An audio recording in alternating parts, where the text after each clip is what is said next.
Hi everyone, welcome back. Thanks for joining us today. We've got a brand new story to share with you, so let's begin. My name is Jacob.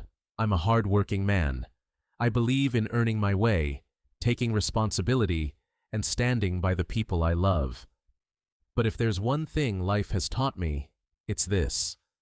Loving the wrong people will destroy you. And I learned that lesson the hard way. And this is how it all fell apart. When I met Diana, she was a widow with 2 little kids. Benjamin was 4, full of energy, running around with his toy cars, always asking questions. Ella was just a baby, barely able to walk, clinging to her mother wherever she went. Their father, a military officer, had died in action. He was a hero, but heroes don't come back home. That left Diana alone, struggling to raise 2 kids while trying to keep her life together. She was exhausted, and I saw it. I saw a woman who had been through hell, trying to do everything on her own. So I stepped in, not because I had to, not because anyone asked me to, but because I wanted to. I wanted to give these kids a stable home, to be the father they lost, to make sure they never felt like they were missing something. And for years, that's exactly what I did. I worked long hours, but I never let my job take me away from my family. I made sure Benjamin and Elle had everything they needed: good schools, new clothes, a roof over their heads, and food on the table every night. But I didn't just provide for them financially, I was there. Every school event, I was in the front row, clapping the loudest. Every birthday, there was a cake, presents, and laughter. Every vacation, I made sure they had memories that would last a lifetime. They didn't just call me Jacob. Number. They called me Dad. And you know what? I believed it. They loved me like a father, and I loved them like they were my own flesh and blood. I felt like the luckiest man alive. But you know how life works? Just when you think everything is perfect, something shifts. Little disrespectful comments here and there, nothing major. I brushed it off. I told myself, it's just a phase. They're growing up. But I was so wrong. I had no idea what was coming. You know, people say raising teenagers is tough. They get moody. They push boundaries. They think they know everything. I expected that. What I didn't expect was how quickly everything I built would be thrown back in my face. Benjamin turned 17, and suddenly, he thought he was too grown for rules. He started coming home late, ignoring curfews, brushing off my advice like it was nothing. Elle, 14, wasn't far behind. She copied everything her brother did, rolling her eyes, ignoring me, acting like nothing I said mattered. I tell them to clean up after themselves. They wouldn't. I'd remind them about schoolwork. They'd shrug and walk away. I try to talk to them, really talk to them. They'd barely listen. And when I tried to set boundaries, oh, they push back hard. I wasn't asking for much, just basic respect. But to them, rules were oppression. Authority was control. Now here's where it gets worse. Every time the kids talk back, I'd look to Diana expecting her to step in. But she never did. She'd just sit there quiet. Maybe she'd pretend to be distracted with her phone, or she'd sigh like I was the one being unreasonable. At first, I made excuses for her. Maybe she was tired. Maybe she didn't want to start another argument. Maybe she was just trying to keep the peace. But over time, it became clear. This wasn't just her being passive. She was letting them treat me this way. And that should have been my first wake-up call. The night everything changed. I remember it clear as day. Benjamin had been staying out later and later.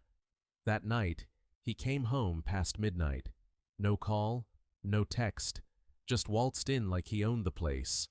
I wasn't yelling. I wasn't angry. I just asked him, "Where have you been?" I expected some guilt, maybe an apology. Instead, he just rolled his eyes and muttered, "Relax. I'm not a kid." That's when I told him, "You live under my roof. You follow my rules. If you can't respect that, we have a problem." He looked me dead in the eye and said, "You're not my real dad. Stop acting like you own me." I swear, for a second, I felt my whole body go cold. And then, as if that wasn't enough, sweet little Elle, nodded and said, "Yeah, you're just some guy our mom married." I turned to Diana, waiting for her to say something, to correct them, to tell them they were out of line. She didn't. She just stood there. No anger, no disappointment, nothing. That moment? That's the moment something inside me broke. You'd think that after everything I'd done for them, after all the years I spent raising them, there would be a limit to how much disrespect I'd have to take. But no, there wasn't. Because just a few days later, the same thing happened again. This time, it wasn't just Benjamin mouthing off or Elle backing him up. This time, Diana joined them. It started over something stupid. Ella had left a mess in the kitchen. Plates piled up in the sink, crumbs all over the counter, spilled juice on the floor. I told her calmly to clean up after herself. You know, basic responsibility. But instead of doing it, she just looked at me and said, "Why don't you do it? It's your house, isn't it?" That stung. But before I could even respond, Benjamin chimed in, "Why are you always trying to boss us around? You're not even our real dad." And then came Diana's voice, soft, casual, as if what she was about to say wasn't going to stick with me for the rest of my life. "They have a point, Jacob. Maybe you should ease up." She didn't even look up from her phone, didn't even have the decency to meet my eyes. I can't explain what happened inside me in that moment. It wasn't just anger, it wasn't just hurt, it was clarity. That was it. That was the moment I knew I was done. That night, I sat alone in the dark just thinking about all the years I had spent taking care of those kids, thinking about all the sacrifices I had made, thinking about how despite everything, I was nothing to them.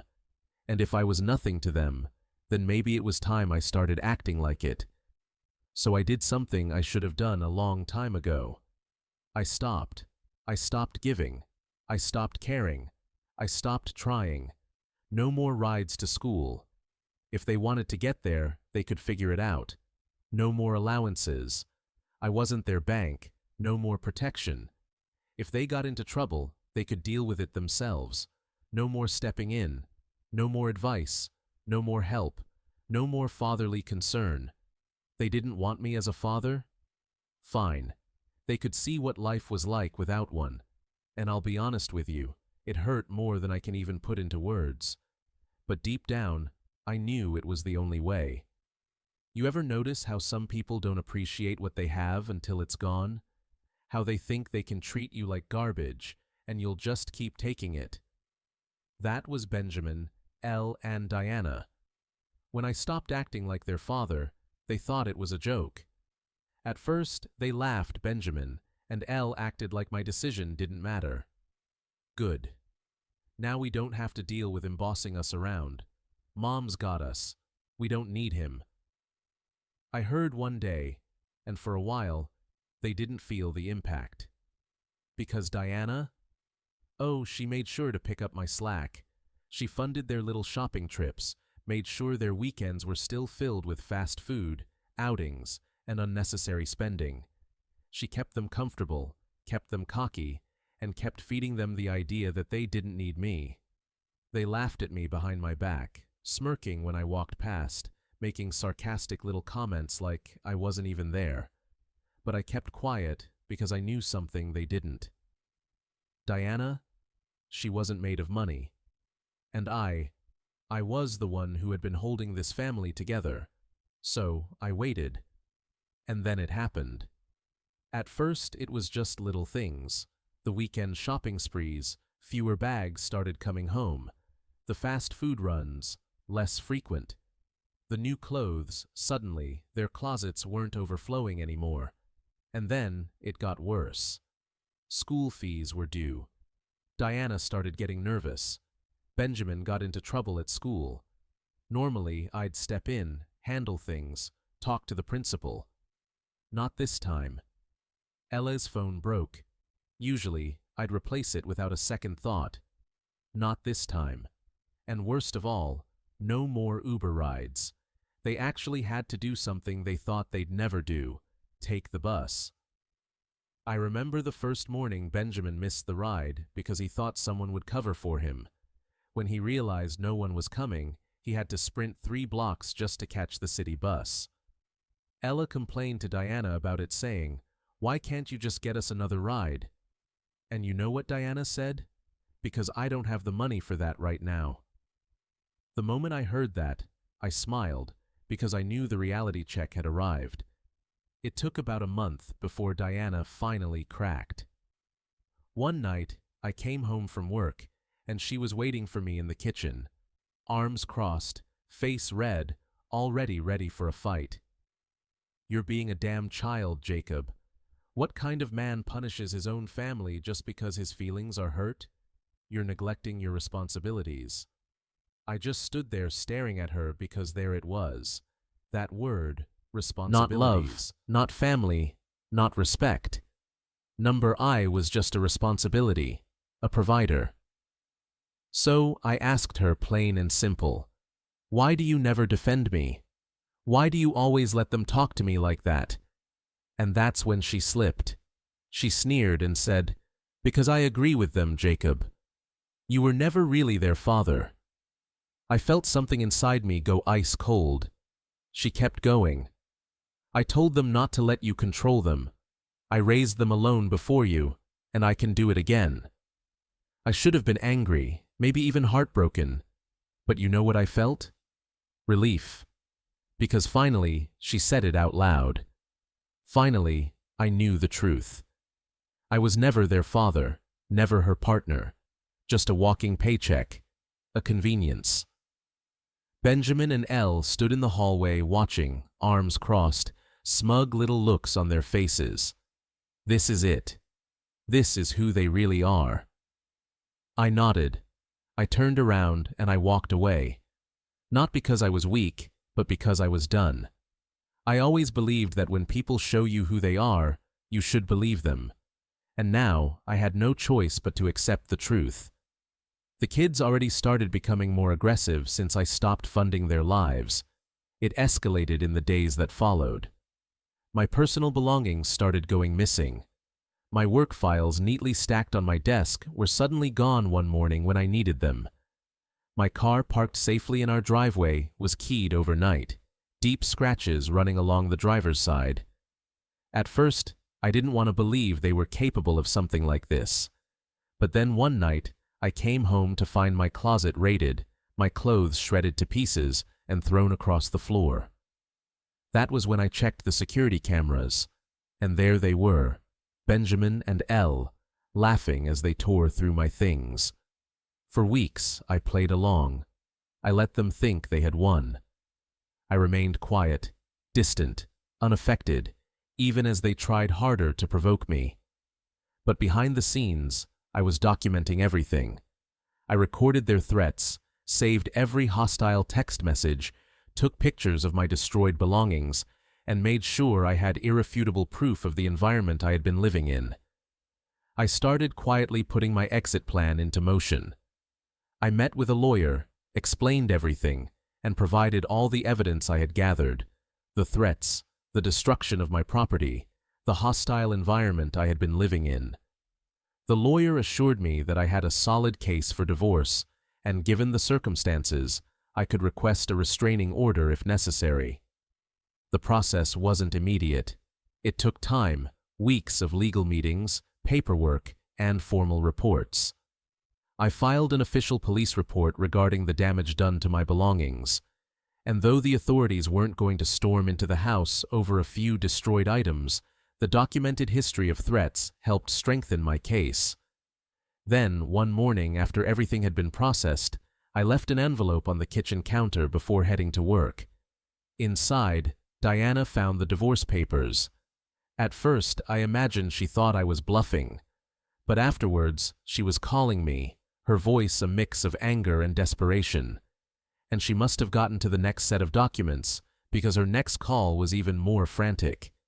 Attached to the divorce papers were copies of my police reports, documentation of threats, and evidence of property damage. My lawyer had advised me to include it to preemptively protect myself from any false accusations she might try to throw my way. I didn't answer her calls. I had already moved out, taking only the things I cared about. The bank accounts that had been joined, closed. Any money she thought she had access to, gone. Everything was in my name, and I had made sure she had no legal claim over any of it. Now, she was on her own. When Diana's calls went unanswered, the messages started rolling in. At first, they were full of anger and blame. "You're such a coward, Jacob. You ran away the moment things got tough. You were never a real man. A real father doesn't abandon his family. I don't need you. I can take care of my kids just fine without you." It was almost laughable. This was the same woman who had encouraged those same kids to turn against me, to treat me like an outsider in my own home. And now she was pretending like I had abandoned them, when in reality, they had thrown me away first. I didn't bother replying. There was nothing left to say. Weeks passed, then months. The messages from Diana slowed down, probably because reality had set in. She was actually on her own now. No more financial security blanket. No more easy money. She had always talked a big game about being able to do it alone, but I knew the truth. She had gotten used to the life I provided, and without me, it wasn't so easy anymore. And then, out of nowhere, I got a different set of messages. This time, they were from the kids. The first message was simple. "Hey, can we talk?" I didn't reply. A few days later, another message came through. "I know you probably don't want to hear from me, but things aren't great right now." Still, I didn't reply. A few days later, Elle reached out. "Hey Jacob, I just wanted to say that I hope you're doing okay." I stared at my screen, my thumb hovering over the keyboard, but I didn't type anything. Over the next few weeks, the messages kept coming, and slowly the tone changed. At first, it was casual, a weak attempt to break the ice, but then the regret started creeping in. "I just wanted to say sorry for everything. We should have treated you better. Things have been hard since you left. Mom, she's not handling things well." And finally, the one that almost made me laugh, "I miss you." I let the messages sit there unread. I didn't respond. I didn't acknowledge them because I was free. And if there's one thing I've learned from all of this, never let people take you for granted. Never beg for respect. Never waste your energy trying to prove your worth to people who refuse to see it. And most importantly, when you realize you're being used, to walk away. Because some people only realize your value once they've lost you. And by then, it's too damn late. Walking away from Diana and the kids was the hardest thing I ever did. Not because I still wanted them in my life, but because for so long, I had convinced myself that I needed them. That being a good man meant enduring disrespect. That love meant sacrificing your dignity. But I was wrong. A man who values himself doesn't stick around where he's not appreciated. Now I live for myself. I focus on my career, my goals, my happiness.